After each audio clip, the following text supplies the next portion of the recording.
pressione ed entrano nella linea del display. Li seguiremo anche grazie ai fumi.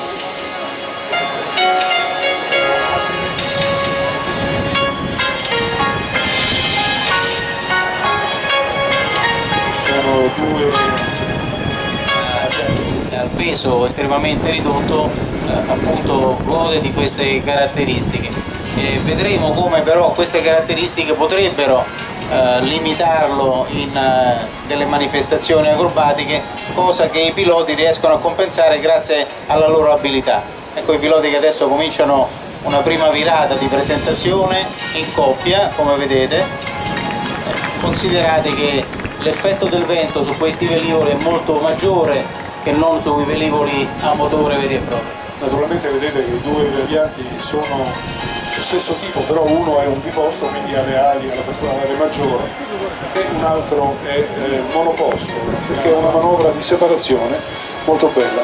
Ricordiamo che stanno volando con un vento teso abbastanza forte che condiziona soprattutto l'aliante che vola proprio in funzione del vento. Attenzione a questa apertura che è il Top Gun, circa 170-180 km, con un'autonomia superiore ai 600 km. I consumi sono estremamente limitati. Naturalmente sono velivoli che consumano, si è visto in croce, attenzione, in croce, molto bello.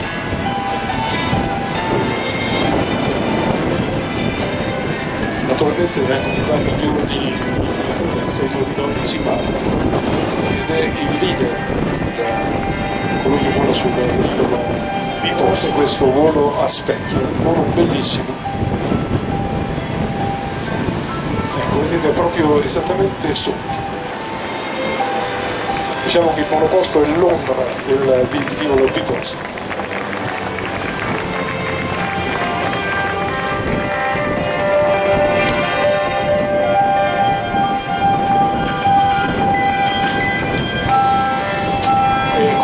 Questa virata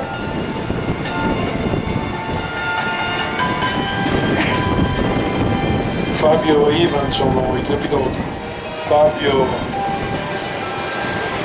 Iannacone e Ivan Prezzon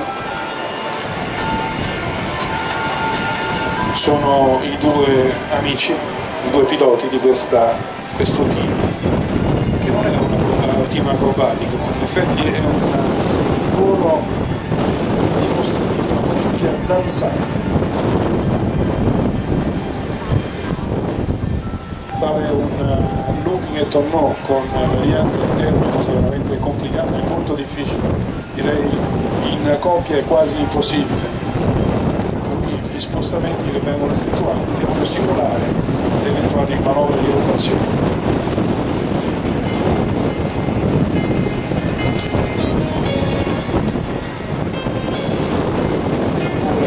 Si preparano per un'altra figura.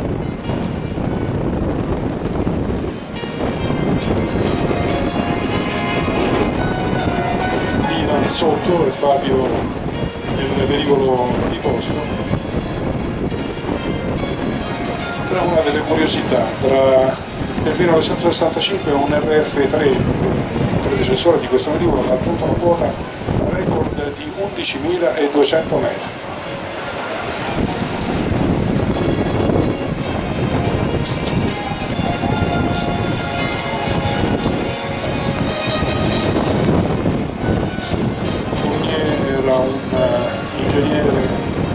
Francese, René Fournier si chiamava, e costruiva i suoi velivoli con lo stesso amore con il quale Stradivari, così amava definirsi, Stradivari fabbricava i suoi violini. La sua carriera di costruttore era iniziata nel 1960 con il volo del monoplano RF-1.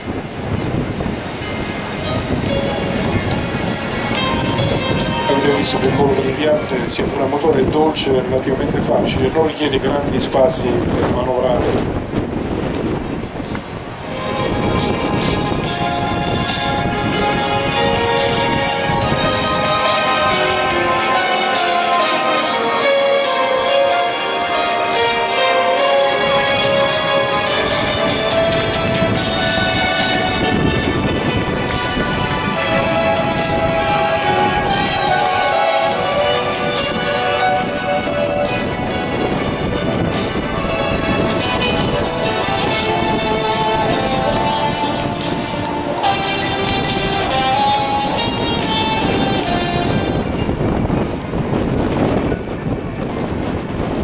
E ecco la tortura, questa manovra.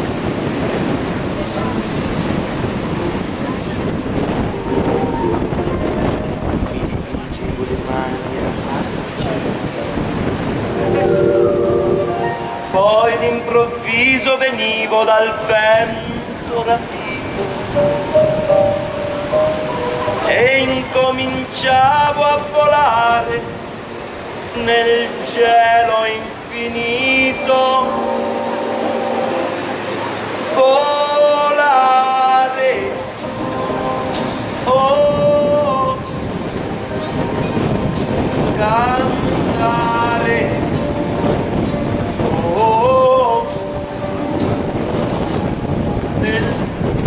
Dipinto di blu, felice di stare lassù, e volavo, volavo felice più in alto del sole ed ancora più su, mentre il mondo pian piano spariva lontano laggiù.